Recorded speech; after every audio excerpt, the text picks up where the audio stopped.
Eu digo assim, a Bíblia é única, mas tem pequenas variações. Quais são as variações? Então, quem está em casa pode até tomar nota, tá bom? Nós temos um percentual de evangélico e de católico no Brasil, que são acho que a maioria, né?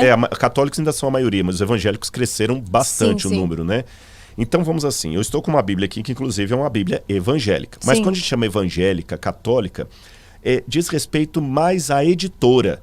Por exemplo, essa que você está aqui, não sei se vou fazer merchan, né?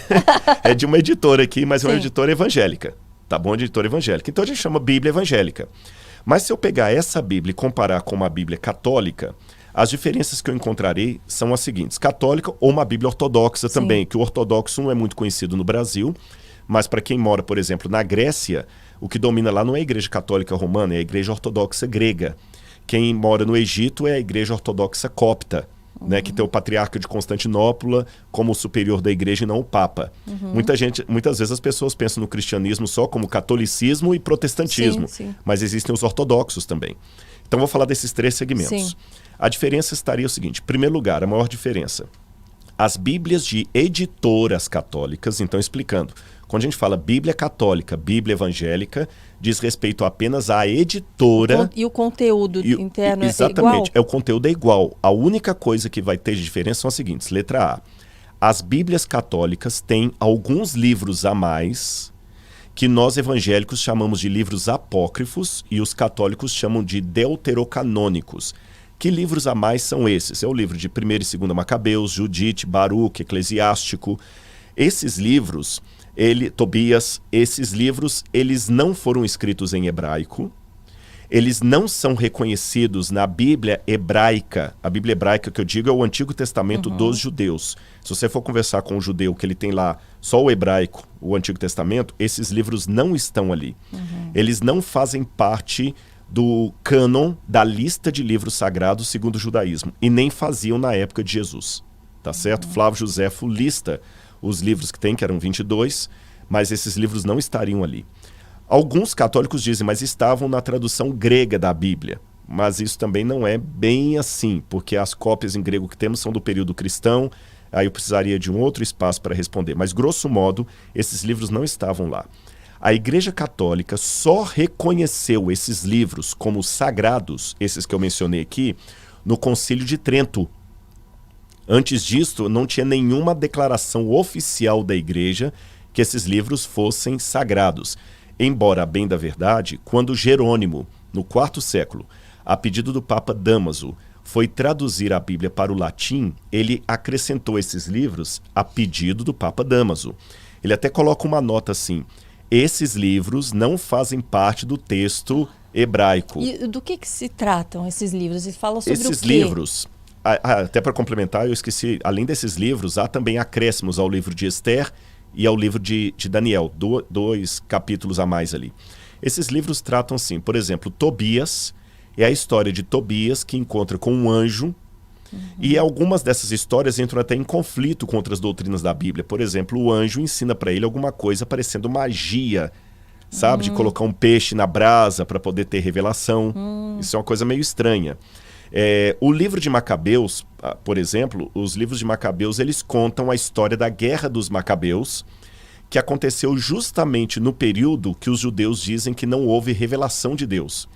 Porque mais ou menos 400 anos antes de Cristo, quase 4 séculos, Deus não tinha dado nenhuma revelação profética, houve um silêncio profético. Os judeus dizem isso. E esse livro dos Macabeus foi escrito nessa época. Então são livros que até nos ajudam a conhecer a cultura judaica, mas não são livros, como os judeus dizem, que sujam as mãos. Essa é uma expressão idiomática do judaísmo. Sujar as mãos quer dizer um livro sagrado. Eu não sei se você já viu alguém em casa, quando um rabino vai ler a Torá numa sinagoga, ele pega uma mãozinha de metal chamada yad, e ele, tipo uma caneta, e ele vai lendo com uma caneta.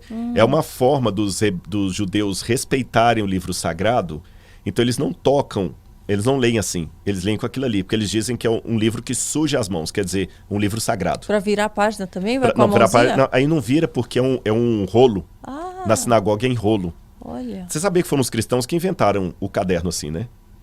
Não sabia. Depois eu posso falar disso Mas aqui. Mas existe também, não existe Torá já assim? Existe, mas foi criada pelos cristãos, esse formato.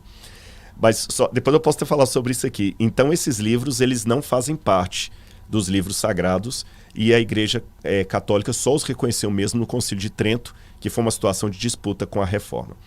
Essa é a primeira grande diferença. A segunda diferença, ela é encontrada não apenas nas Bíblias ditas católicas, ortodoxa e evangélica ou protestante, mas mesmo nas Bíblias protestantes. Por exemplo, se essa Bíblia evangélica fosse da editora A e eu tenho uma outra Bíblia da editora B, as duas são evangélicas, mas há uma diferença na tradução. Que diferença? Você sabe que os italianos brincam, tradutor e traditori. O tradutor é um traidor, porque traduzir não é fácil. Não é fácil. E às vezes o tradutor se vê num dilema. Por exemplo, se eu estiver fazendo assim, gente, está caindo o maior pé d'água lá fora. Maior pé d'água lá fora. Eu não vou traduzir em inglês, it's rain a foot of water. Não vai fazer sentido. Da mesma maneira, em inglês eles falam it's rain dogs and cats. Está chovendo cães e cachorros. Nós não falamos assim em português. Então, se eu estou traduzindo do inglês para o português, eu falo está chovendo muito. Sim. Mas a palavra muito não está no original, está cães e cachorros. Enquanto em inglês, cães e gatos. Enquanto em inglês, tudo bem. Mas Bíblia Sagrada, então algumas Bíblias têm uma tradução mais literal, mais formal, onde eles pegam quase as palavras exatas do hebraico e algumas coisas ficam meio...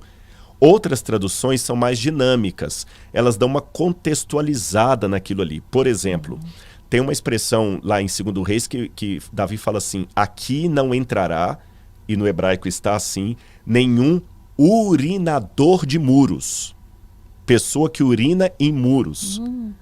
Mas isso quer dizer nenhum homem. Aí, para dar um eufemismo, algumas traduções colocaram assim, aqui não entrará nenhum homem, mas no hebraico não está homem, está urinador de muros. Entendi. Então, algumas traduções são mais dinâmicas, outras são mais formais. Só isto, mas se você pegar, o conteúdo é o mesmo.